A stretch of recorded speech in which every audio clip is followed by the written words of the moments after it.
Hi, this is Dr. Pedro Ramirez, Editor-in-Chief of the International Journal of Gynecological Cancer. And today I have the great pleasure of having back on the podcast Dr. Brian Slomovitz from Mount Sinai Medical Center Division of Gynecologic Oncology, Miami Beach, Florida. We're going to be talking about the November lead article for our journal titled Checkpoint Inhibitor Rechallenge in Advanced Endometrial Cancer, Revisiting the Immune Landscape Beyond First-Line Therapy.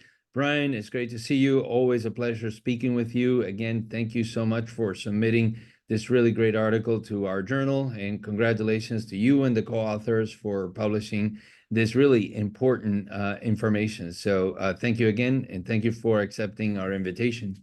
Yeah, so Pedro, thank you so much for reviewing our article, giving us positive feedback and accepting it, and obviously for highlighting it as lead article in November. It's always an honor to be here to talk to you. I always remind people, like, you're one of my first teachers in this. So I was way back when, I'm not sure how, like 5 years ago, was it? No, a little more than that. We worked well together, and I learned a lot from you. So to be invited by you here is really an honor for me. So thank you for acknowledging our work. Thank you so much, Brian.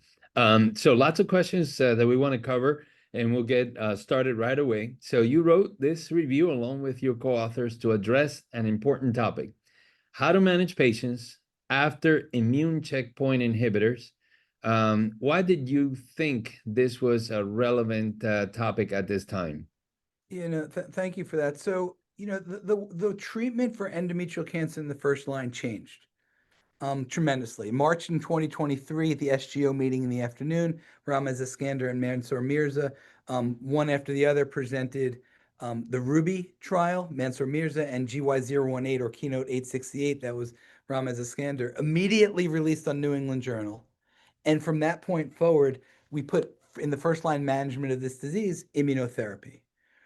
So when you do, and before that, we knew it worked in the second line, but when you do that, it gives us better outcomes for our patients because the positive studies were positive, but it sort of immediately opens up the need for a better second line therapy, because while we were all using lenvatinib pembrolizumab, we were all using either some of the Garnet data with dostarlimab, but when you move that to the first line, the tremendous unmet need moves to the second line. Now, in particular, one of the things that we're seeing clinically, and when we talk to our colleagues in some retrospective studies, is increased use of immunotherapy after immunotherapy, whether it's single agent or being added to something. We could dive into the data more if you want, but we really need to figure out if that's the right thing to do. If it is, great, and we need to figure out the best way to do it. But more importantly, we need to figure out if it's not the best thing to do, if there's better options, that we stop using it in practice. Because ultimately, we all want what's best for our patients, and we need, in order to do that, we need to investigate what we're doing. So Brian, in the first section of the article, you title Post-Progression Dilemmas, Evidence Lagging Behind Practice. Can you tell us a little bit as to what did you mean by this? Yeah, so it's and again, thanks for highlighting that. And it's sort of, what I was just sort of alluding to. We moved IO into the first line. People didn't know what to do in the second line.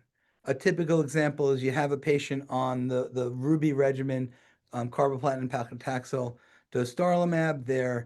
The trial as written gives dostarlimab 3 years maintenance, and if they recurred, say 2 years later on dostarlimab. In practice, what we hear from people and what we're seeing being recommended is, okay, stop. Let's switch over to pembrolizumab, lenvatinib, because that may work in the second line. But again, that's this IO after IO strategy, which really hasn't been proven yet. We see some of it in lung and renal cancer, and it's based a little bit on biological considerations, but there's a lack of prospective data. There's a lack of good real world evidence up to this point. So we wanted to highlight this in the paper and really call to question what are the best ways moving forward. So as you know, we have questions from the fellows in the journal, and this first question comes from Matteo Lovero in the Gemelli Hospital in Rome.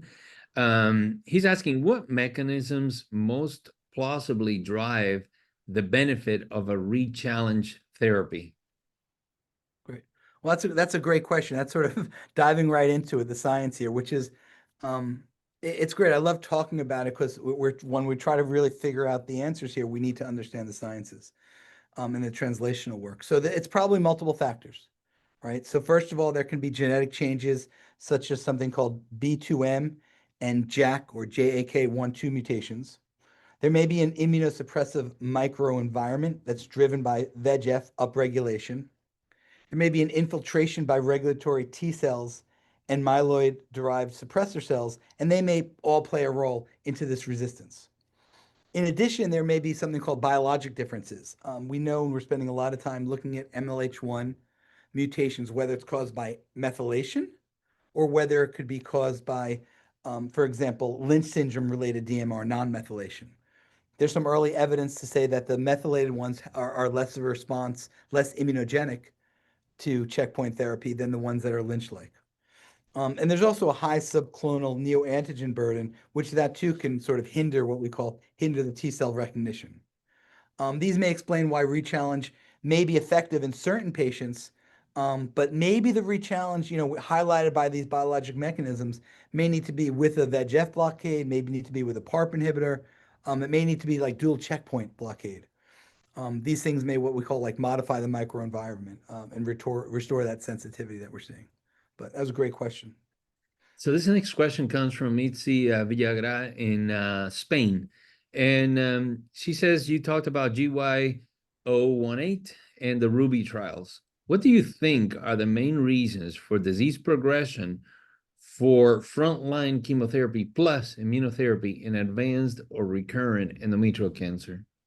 Yeah, no, thanks for highlighting those two trials. And again, I called out the authors there. I want to also call out for DUO-E, one of our good friends, Shannon Weston, was the lead there, and for the ATTEND trial, Nicoletta Colombo. A lot of patients did great on these drugs, right? But we didn't get the cures we wanted to see. We still saw some progression after this frontline therapy. I really think a lot of these are biological in nature. As mentioned, some of the resistance can be caused by this defective antigen presentation, which can downstream result from or upstream B2M loss or JAK1/2 mutations. These can impair what we call impaired interferon signaling. Other patients may progress due to immunosuppressive microenvironments, high VEGF signaling, for example, infiltration by regulatory T cells and myeloid-derived suppressor cells, sort of like was discussing earlier, and lack of effective T cell activity. And then the other things as mentioned, the methylated cells, the methylated MLH1 mutations are less immunogenic and can have a weakened immune response. This next question comes from Arthur Shu, who we are fortunate enough to have here at Houston Methodist now. He's asking, why do you think that 35% of patients had immunotherapy rechallenge in the Ruby trial? And was this treatment effective in that setting? Yeah, that's a great question. Why are people getting rechallenged? For one, I think people think it works, right? I don't think we're trying to, give something to our patients that don't work. It doesn't work. I think we think that it may work. We know that it's an active agent, and without knowing whether there's resistance or not, people just may have, their best, to the best of their knowledge. I don't want to say best guess, but to the best of their knowledge, think that it's a right, will get the activity they want. Secondly, and I think equally as important to educate on, there are a lack of second-line therapies. So even if you don't think it'll work as good as giving it in the first line, without having good second-line options, I think we saw that. Even with that said, Arthur highlights 35% did get retreated. We don't have a lot of follow-up data on those patients, so it's tough to really say. All we could say is that rechallenge was common, but the results weren't really recorded, so we can't really comment much on the efficacy. Okay. Our next question comes from Mathilde Del from Toulouse in France, and she's asking, rechallenge with checkpoint inhibitor highlights that some patients are no longer sensitive to the treatment upon re-exposure. So would it make sense that a biopsy of the recurrent lesion be required? Yeah, no, I think that's a great question, and it's not just specifically for immunotherapy, but it's for endometrial cancer and truthfully for a lot of gynecologic cancers in general. We treat heterogeneous diseases, whether it be, again, ovarian cancer, cervical cancer, and now we're talking about endometrial cancer. We treat heterogeneous diseases. What specifically, what does that mean? The biomarker panels that we test for initially can, I don't know, it's not change over time, but the cells that survive may have a different biomarker profile than when you originally biopsied it. So that's the longer answer. The short answer is yes. I like to rebiopsy, particularly if it's after a period of time, because we can see some differences um, in what was expressed or not expressed. We can see some relative differences in the tumor mutational burden that we see. So I think it's important. Even, outside the scope of this discussion, HER2 expression. Pedro, as you know, when you and I have talked about this in the past, you may get a HER2 biopsy of 1+ in the hysterectomy, but go back to the endometrial biopsy, it may have been 3+. Hmm. So something like that for my practice, that gives me a reason to treat with those type of targeted therapies. Okay. So now we'll go to New York. Mo Byrne, currently a fellow at Memorial Sloan Kettering, and she wants to know about isolated recurrences. She says some have reported that for those with isolated recurrences, local therapy, including surgery or stereotactic radiation, followed by rechallenging immunotherapy, may have a role. What are your perspectives on local therapy? Yeah, no, that's a great question, and really, it's not only a good question, but we're doing this a lot in practice. We're not doing single modality therapy. We're doing surgeries and systemic therapies or radiation. We talked about that a little bit, that local interventions like surgery or radiation, what it can do is recondition the immune microenvironment. And in turn, that would work synergistically with a checkpoint blockade. What do I mean by that? Radiation, we know, can improve antigen release and T cell priming, and surgery can decrease tumor mass and reduce immunosuppressive signals. These effects may help rechallenge, or may improve rechallenge with PD-1 blockade and make it more effective. Evidence in endometrial cancer and with this is limited, but when we look at it in other disease sites, there's a potential benefit. So until proven otherwise, it's hypothesis generating, but definitely worthy of evaluation. Okay, so Brian, this next question comes from Joanny Nouveau in St. John's, Newfoundland, and she's asking, the paper describes several mechanisms of resistance, including VEGF signaling and JAK mutations, but clinical testing for these isn't routine. So which of these do you think is closest to becoming a practical biomarker in the clinical setting, and what hurdles remain? Yeah, no. Let me start off with an example. We used to talk about alpha folate receptor, years ago, and we'd say, wow, that's something that those basic scientists talk about in the lab, but we're never going to talk about in prime time. And then the Soraya data by Coleman and Moore, and then following up with the Mirasol data, overnight, it made it a biomarker that we all asked for in a newly diagnosed patients. So I think, uh, Joanna, you're spot on. We're not testing these routinely, but once we do additional studies, if we could determine which biomarkers are proven to be associated with resistance or are proven to associate with response in a rechallenge setting, then what I think we'll do is we'll take those out of the lab and bring them into clinical practice appropriately. But it takes time, but it's going from the lab to clinical, it takes time, but it happens, like we saw with alpha folate receptor. Yeah. Now, Mateo Lovero again asking, according to your opinion, which rechallenge options, same agent, class switch, adding anti-VEGF, aligns best with specific patient subgroups, MMR status, prior toxicity, time since last immunotherapy? In other words, which patients are appropriate candidates for rechallenge, and which regimen would you choose for each? Yeah, so this is definitely, let me start off by saying that this is my opinion. There's no references for this, but what would I do? And I don't do a lot of it, but there are some patients I would consider. So first of all, if I have a patient who's on, let's say the Ruby regimen, and she completed her whether it be DMR or PMR, she completed her 3 years of maintenance, did well. Maybe, 4 years out, she had a recurrence. And I talked to her about maybe chemotherapy, and she refuses chemotherapy. I would strongly consider giving lenvatinib and pembrolizumab to that patient.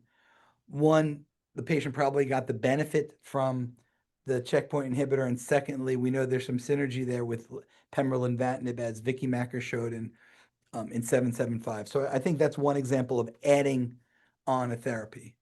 A patient, let's say a patient's on the same Ruby regimen and they're having problem with potential side effects, perceived side effects of dostarlimab.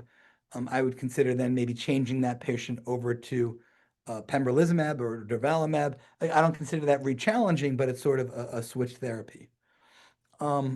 Now, when you start adding other drugs to the checkpoints, you may be adding the efficacy, but you also may be adding the side effects. GY018 is looking at combining two checkpoint inhibitors. It'll be interesting in a DMR population. It'll be interesting to see as a rechallenge. But just as much as the efficacy, we want to look at is the side effect profile. Adding lenvatinib to pembrolizumab, I don't, outside the scope of this talk, of the side effects that are associated with lenvatinib, which is a phenomenal drug, but we need to manage the side effects there appropriately. So, it's a good question. A lot of it's sort of like my opinion and, just guessing of where the future will bring us. But I think we'll have to talk about this more seriously in the future. Great. Tommy Meschini from the University of Insubria in Italy. He's asking, in the ongoing studies evaluating immune checkpoint inhibitor rechallenge in endometrial and other cancers, is rechallenge generally administered until progression, as in most first-line settings, or are fixed duration strategies also being explored as a way to reduce toxicity, treatment burden, and cost? Yeah, listen, I think that most second-line studies that we're used to are treat until progression or toxicity. So I think, we're not necessarily leaving those patients on quote unquote forever. We've both been a part of studies, Pedro, that we leave a patient on a second line therapy. They do well after a year. We email the study chair and we say, can we take them off? And we say, clinician discretion. So some patients may come off. The the NRG GY025 study that I talked about, that's treatment till progression. There was another study that I led actually with Insight called Podium 204 GOG 338. It's not accruing to patients anymore, but we were treating till progression. Those results aren't out yet. So that's what we're doing at this point. Fixed duration and maintenance strategies, I think they're being explored in earlier line therapies, focusing not only on efficacy and side effect profile, but that's where we stand now. Okay. Carlota Sabini from Ospedale San Rafael in Milano, she's asking, in light of the emerging concept of immune checkpoint inhibitors free interval, and considering that the toxicity of rechallenge is not well defined, is there a minimum washout interval considered safe to resume therapy? Great question. We don't know, right? So I think if there is evidence that it works, maybe we'll push to put it early and earlier and just switch over. I think I'm more excited about having patients off of therapy for, a period of time, whether that be 6 months or 12 months. We're not sure. I probably would be a fan of switching over the checkpoint if they're on one certain one to, if we're going to rechallenge, to move to another. But again, this is all hypothetical that we need to take a deeper dive into. I think that the interval alone, it's probably an unreliable predictor. We have to look at other factors as well. I think the most important factor of rechallenging is going to be the drug we combine it with. Because if we, lenvatinib by itself has activity against endometrial cancer. If rechallenging with pembro could boost that up a little bit, then it's worth it. But I think if we're giving it by itself or with a drug that by itself doesn't work against endometrial cancer, it's probably going to be a little bit more difficult. Yeah. So along those same lines, Paula Mateo from Houston Methodist here also, she's asking, this manuscript states that if long immune checkpoint inhibitor free interval or initial durable responses are observed, rechallenge with the same checkpoint inhibitor may be appropriate. In this scenario, what would be considered a long free interval? would we adopt timelines and terminology similar to chemotherapy, such as platinum sensitive or platinum resistant? Yeah. It's a tough question, right? Well, first of all, it reminds me of like fellowship. If you ask a question, you don't like the answer, wait 5 minutes and ask the question again. I think it was a similar question to the last time. But I think my answer is gonna sort of, I haven't changed my view yet. But thanks for the question. We don't know the time. You know, forget about IO, endometrial cancer. We never thought about platinum resistant versus platinum sensitive disease until the current FDA approvals now say if you're treated with a platinum, you need to retreat with a platinum if they're 6 months or 12 months disease free. So we don't know about that in endometrial cancer. It's something that we're definitely going to be focusing on to see if there is a time period off of treatment that matters, but we're not there yet. But we'll have to see. Okay. This question again comes from Matilde Dell.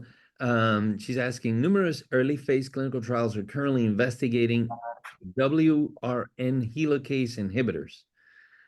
What's the mechanism of action of these agents, their route of administration, and the expected adverse effects? Yeah, so I think this is the area that I'm most excited about, these type of inhibitors, especially in the patients with MSI high or the DMMR tumors. I think they may have its greatest role. It's crucial. The WRN helicase is crucial for maintaining what we call the accuracy of DNA replication in microsatellite unstable cells. When we block this helicase, those cells that can't repair properly and undergo synthetic lethality, while normal MMR proficient cells are far less affected. Right now, they are being developed as oral small molecules, and early phase trials are already enrolling patients with MSI tumors and even endometrial cancers. As far as side effects, this is a DNA repair target. As we expect, we'll see some myelosuppression, GI toxicity, nausea, vomiting, diarrhea, probably some fatigue, more in line with small molecule inhibitor therapies. But preclinical data suggests possible off-target effects as well on fast-dividing cells. But so far, there's no signal for unusual immune-related toxicity. Super excited about it. And it seems like some of the smaller biopharms are starting to investigate it, which is exciting. Great. Masha Pervin from University Hospital Münster in Germany, she asked, should patients who reach complete response with an immune checkpoint inhibitor stop treatment to limit toxicity and allow more effective rechallenge at subsequent recurrences? So I'll take that question in two parts. As far as stopping therapy, so what we did in GY018, what Ramez Iskander did is they stopped therapy after 3 years of maintenance therapy. In Ruby, we stopped it after 2 years. I'm sorry, I think I said that wrong. Ruby was 3 years, GY018 was 2 years. I think durvalumab, the DuoE, if I'm not mistaken, continued till progression. So we do have times that we stop it. As far as the longer the time away, will that help response? Short answer is we don't know, but that would be good to know. For example, if we know it's better to respond to rechallenge after a year, maybe we'll start maximizing Ruby to 2 years so we could get a benefit of it down the road. But right now, we don't know the answer. So this next question, I'm sure you'll have tons of data to support your answer, comes from Arthur Shu here in Houston Methodist. He is asking, a question now often brought up in tumor boards is that patients with disease-free after immunotherapy, now the patient has nothing on imaging scans, but they have ctDNA positive. Is this the timing for rechallenging with treatment with immunotherapy? What do you do in your clinical practice with the positive ctDNA? Yeah, or Arthur's ahead of himself. I mean, no, it's a great question. And I used to answer the question because I've gotten this question before. It's a great question. I used to say, well, it's not ready for prime time. Next question, please. But I could tell you ctDNA evaluation is not going away. And we need to look at this data. We need to cherish this data. We need to do retrospective reviews on this data because we are getting real world data on the ctDNA levels on patients. Maybe it will predict recurrence. Maybe it'll predict time to recurrence. Maybe it's completely useless. I don't know. And we won't be testing it. But a lot of people are using it. Was resistant to use it in my practice. Now I'm fine. Honestly, I'm using it more and more. The answer to those tumor boards is I don't know at this point. Just a couple more questions. Joni Naveau, she's asking, if you had to bet on one avenue that could change the treatment landscape for patients progressing after first-line immunotherapy, which approach do you think holds the greatest promise? Yeah. So if we had to change the treatment landscape for patients progressing on immunotherapy, as I was sort of alluding to, I would go towards probably combinations. The other thing I really haven't talked about is like, wait a minute, let's take a delay. Let's give them an ADC, give them more of a IO-free interval, and maybe that'll do something beneficial for the tumor. I don't know. But I think at this point, it's probably going to be the combinations that I'm most excited about. PD-1 or PD-L1s plus anti-angiogenic therapy. We know that VEGF drives immunosuppression, and blocking this pathway can have benefit in a lot of cancers, like lenvatinib or cediranib. Maybe that'll come into practice soon. We're studying, as mentioned, GY025 nivolumab with ipilimumab as another promising combination. And then again, the WRN inhibitors that we sort of just dove into, I think, is a possibility, particularly for the DMMR tumors. Great. So, Brian, as a new tradition here in the podcast, the last question is a question that has been generated by artificial intelligence when AI read your paper. So the question is, do real-world retreatment practices, such as those observed in the Ruby trial, where 35% of patients received subsequent immunotherapy off protocol, reflect clinical innovation or a lack of discipline that undermines the generation of high-quality evidence? Yeah, that's a pretty aggressive question by AI. Was that ChatGPT or another version? It's a reflect clinical innovation, possibly. A lack of discipline, definitely not. I mean, that we're a lack of discipline is sort of negative connotations. I think rather than saying lack of discipline, I'd say no better options, perhaps. But there's a lot to learn. And again, almost, I thought it was a good question. Almost as a summary statement, I used to be against it. I used to say, no way, IO after IO, you can't do it. Right. And then obviously it's not what I say, it's what people are doing, and we're seeing it more and more. And some of the retrospective studies does have some signals. Let me call out Peter Rosa's study of 8 patients, DMMR tumors, when they retreated them, 75% responded. DMMR, when they retreated them with IOs, adding lenvatinib. So there is a role, there's going to be a role for some patients. I'm excited about further investigation that's going to dive into this, that's going to help us elucidate which patients may benefit or not. I don't think physicians are doing anything negligent or cavalier by trying it. I think we're trying what's best for our patients, but it would be great if we could figure out and then through clinical trial prove best ways to rechallenge our patients that'll get appropriate efficacy without and it's tolerable without too much toxicity. Well, Brian, thank you so much. Once again, always a pleasure speaking with you. Always so impressed by the amount of information and knowledge that we gain from these discussions. Congratulations once again on all of the work that you continue to do and the support that you provide to all of us institutions in guiding us as to what is the next best trial from the cooperative groups like the GOG Partners. Thank you for what you contribute to the care of patients with gynecologic cancers. And again, extremely, extremely proud of you and having been a mentor to you when you were in our fellowship. Pedro, thank you so much. Again, I really appreciate it. I can't, we've talked about this in the past, but most importantly, I think our friendship and our desire to always do what's best for our patients. Really appreciate this opportunity, and hopefully I look forward to future discussions. Absolutely. Thank you. Thanks.